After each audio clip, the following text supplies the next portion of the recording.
Bonjour à tous, je suis Xavier Halad, Technical Marketing Engineer chez Intel. Et voici David Rousset, donc, mon équivalent qu'on appelle évangéliste chez Microsoft. On va vous présenter la gestion du tactile sous Windows 8 vraiment en profondeur. Accrochez-vous.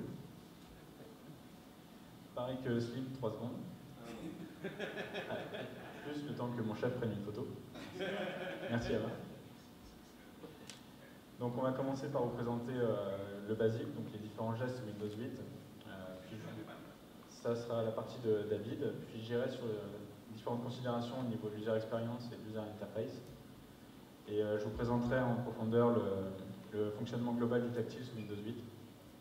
Donc avec les différents types d'événements que vous pouvez gérer dans vos applications, peu importe l'application, que ce soit Metro, HTML, XAML ou même Win32. Et David fera la dernière partie pour vous montrer la mise en application et fera des démos avec une plongée dans le code. Donc à toi David. À moi. On entend ici. J'ai l'impression d'être un chanteur là, du piano.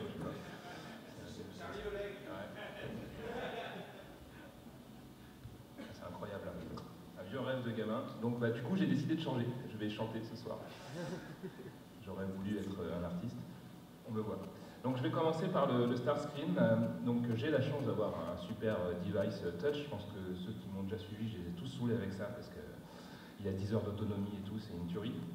Donc je vous invite à essayer d'en piquer les gens d'Intel. Il y en a quelques-uns ce soir, on dit ça pour vous à la maison. Et le touch est une expérience principale sous Windows 8. On a également le support clavier-souris comme vous le savez. Ensuite, la complexité pour le développeur, c'est comment gérer toutes ces expériences-là. Nous, on intègre pas mal de choses dans les contrôles, comme on va le voir, et ces contrôles proposent l'expérience native, on va dire Windows 8, sur ce qu'on appelle un langage de touch Windows 8. Et on verra les différentes couches successives qu'on vous a masquées pour arriver jusqu'à ces différentes zones-là. Déjà en touch, le premier truc qu'on peut faire, c'est slider avec son doigt. Donc vous voyez, j'ai rajouté le support ici, vous connaissez tous ce truc-là. C'est important d'en discuter tout à l'heure, déjà avec certains d'entre vous.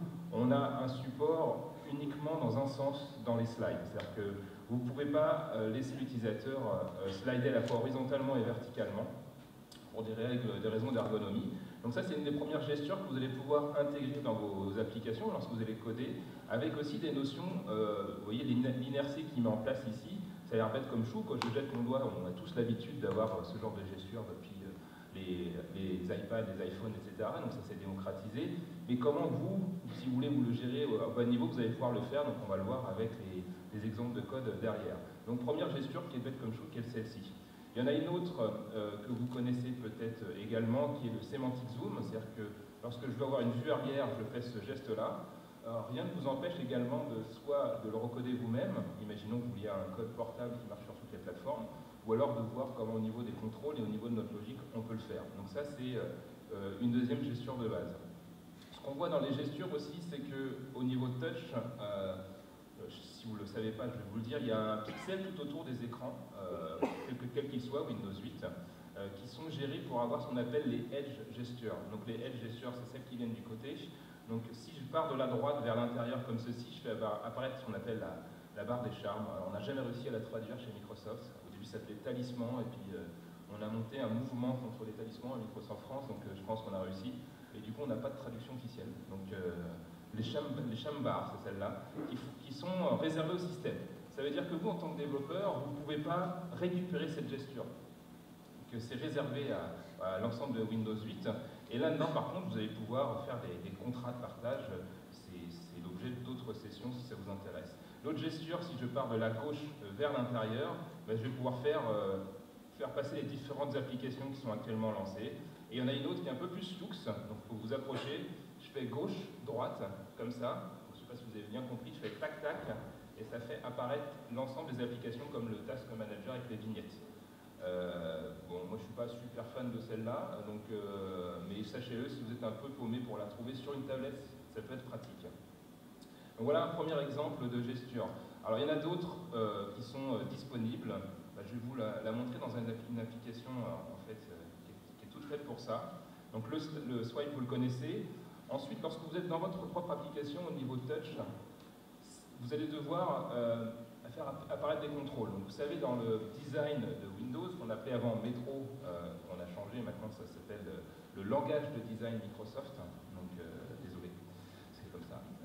Il y a une autre gesture, c'est l'apparition des barres.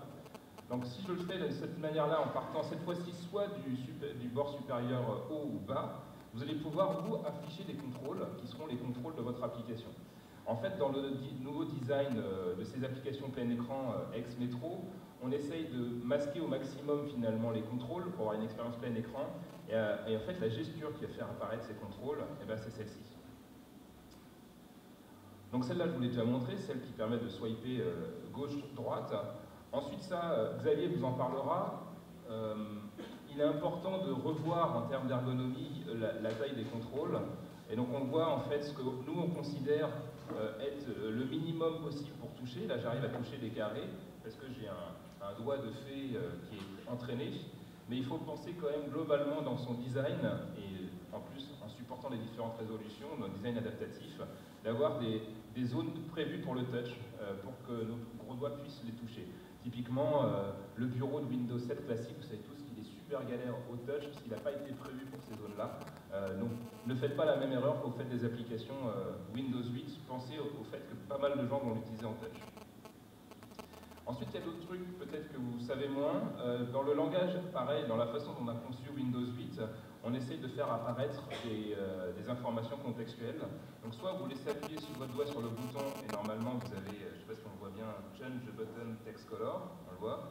Et là sur le jeu Forza, on peut faire apparaître des petits pop-up pour avoir une expérience supplémentaire. Donc elle n'est pas obligatoire, mais c'est de la manière dont nous, on va faire du marketing, on va éduquer nos utilisateurs et nos clients qui vont développer des applications pour que ce langage-là, on le retrouve un peu partout. Donc n'hésitez pas à vous l'approprier aussi. Et pareil, on va voir comment techniquement détecter le fait que l'utilisateur est en train d'appuyer et faire un appui prolongé en fait dans votre code pour afficher ça ensuite avec ce que vous voulez comme contrôle.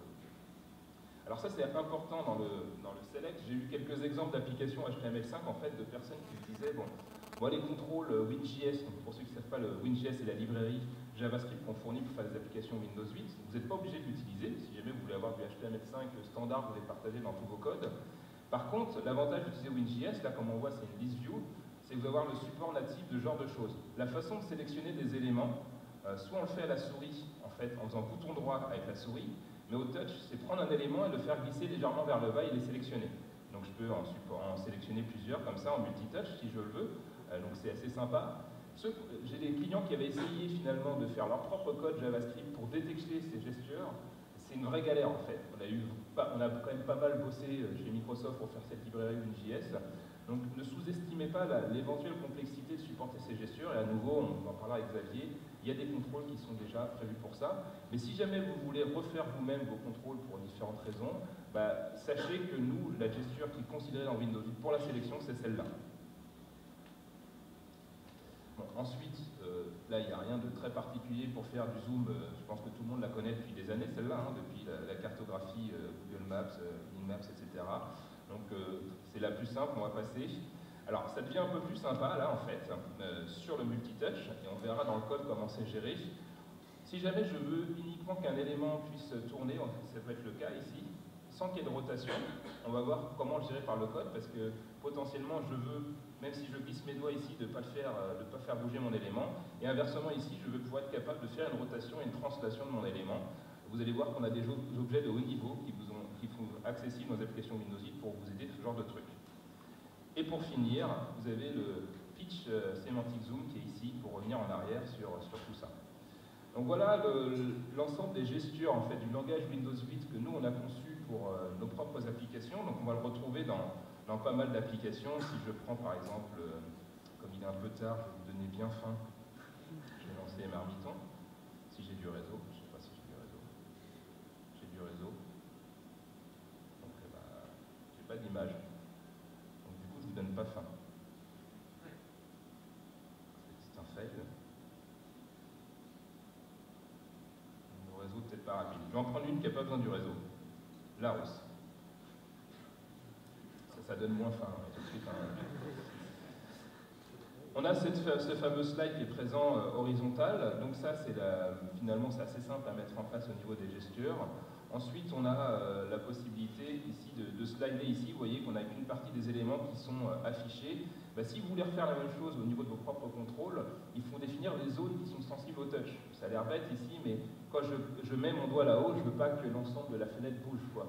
Donc comment définir les zones de mon écran qui sont réactives au touch? Donc je vais vous le montrer en HTML5 parce qu'en fait les mêmes principes aussi existent aujourd'hui dans le navigateur. Tout ça, ça vous est proposé par les contrôles, mais là le but de cette session aussi avec Xavier, c'est de vous montrer ce qu'il y a en dessous le capot pour remettre en place les mêmes choses. C'est dommage que j'ai pas mon marmiton, moi j'aime bien faire ma démo marmiton. Bon, je vais faire une autre démo du coup, qui n'est pas prévu, pour faire de la pub. Un jeu super bien dans le store, je vous invite à télécharger en trial, qui coûte pas cher, 1,19€ après. Franchement, par rapport au boulot qu'il y a derrière, c'est honteux. Donc c'est un jeu qu'on a développé chez nous en DirectX, en CharpDX effectivement, en .NET. Et là ensuite pour le touch, on a pris une décision qui se trouve bien marcher avec un écran qu'on a chez Microsoft. On a racheté une technologie qui permet d'avoir un écran de 85 pouces qui est touch. Et en fait, on s'est aperçu que ça c'est coup de moule en fait. Hein. On a fait les malins en disant ouais, on avait prévu déjà les expériences 85 pouces. Mais la caméra, vous avez vu, elle est centrée par rapport au centre de l'écran. Et quand je bouge comme ça, quand on est face à un énorme écran, c'est assez agréable. Tandis que si vous regardez par exemple des choses comme Google Street View, bah, quand je bouge la caméra ici, c'est l'ensemble qui vous suit. Et en fait, quand vous êtes face à un écran géant, bah, au bout d'un moment, vous avez un petit peu mal au cœur. Hein. Vous pouvez salir l'écran qui est en face de vous. Donc, c'est des trucs qu'il faut penser quand vous faites du touch. C'est comment gérer finalement la gestion de ce pointeur que vous êtes filé et quelle est la décision que vous allez prendre. Typiquement, là, dans notre application, on n'a utilisé aucun contrôle Windows 8 pour nous aider à gérer la caméra. Bon, on l'a fait à la mini, on récupère les instructions du touch et on gère nous-mêmes la caméra. Par contre, pour tout le reste, on a pris la décision de supporter les contrôles et d'avoir du Semantic Zoom ici, les contrôles par défaut Windows 8. Donc vous pouvez très bien mixer dans les expériences touch un tube custom à vous et reprendre tous les contrôles Windows 8 pour avoir tout le langage de touch Windows 8. Donc voilà, je pense que c'est le tour des démonstrations. Je vais laisser Xavier vous expliquer ensuite un petit peu de la magie en dessous.